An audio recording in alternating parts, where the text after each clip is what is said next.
2026 FIFA உலகக்கோப்பை தொடர் இப்ப ஒரு முக்கியமான கட்டத்தை எட்டியிருக்கு. கால்பந்து ரசிகர்களுக்கு இன்னைக்கு ஒரு முக்கியமான நாள். ஏன்னா உலகக்கோப்பையோட ஃபைனலிஸ்ட் யாருன்னு உறுதியாகிட்டாங்க.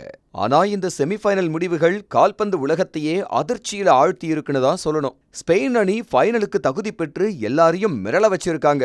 ஸ்பெயின் வீரர்கள் மைதானத்துல காட்டிய ஆக்ரோஷமான ஆட்டம், அவங்களோட டீம் ஒர்க் உண்மையிலேயே பாராட்டுக்குரியது. ஒரு கட்டத்துல போட்டியே ரொம்ப பதற்றமா இருந்தது. ஆனா ஸ்பெயின் அதை அழகா கையாண்டு ஜெயிக்க வச்சிட்டாங்க. ஆனா இதுல பெரிய ட்விஸ்ட் என்ன தெரியுமா? கிலியன் எம்பாபே தலைமையிலான பிரான்ஸ் அணி தொடர்ல இருந்து வெளியேறி இருக்கிறது தான். எம்பாபே மேல ஒட்டுமொத்த பிரான்ஸ் ரசிகர்களும் கால்பந்து உலகம் முழுக்க பெரிய எதிர்பார்ப்பை வச்சிருந்தது. அந்த எதிர்பார்ப்பு எம்பாபே மேல எவ்வளவு பெரிய அழுத்தத்தை கொடுத்துச்சுன்னு நமக்கு தெரியும். ஆனா இந்த முறை அவரோட வியூகங்கள் எடுபடல. பிரான்ஸ் அணி ஏமாற்றத்தோட வெளியேற வேண்டிய சூழல் உருவாயிடுச்சு. கால்பந்துனா இப்படிதான், கடைசி நிமிஷம் வரைக்கும் என்ன நடக்கும்னு யாராலையும் சொல்ல முடியாது. இப்ப ஸ்பெயின் அணி ஃபைனலுக்குள்ள நுழைஞ்சாச்சு.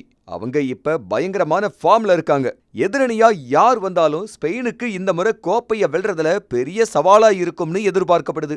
உங்களுக்கே தெரியும், கால்பந்துல ஒவ்வொரு மேட்சும் ஒவ்வொரு பாடம். ஸ்பெயினோட இந்த வெற்றிக்கு நீங்க என்ன நினைக்கிறீங்க? எம்பாபேவோட இந்த வீழ்ச்சிக்கு என்ன காரணம்னு நினைக்கிறீங்க?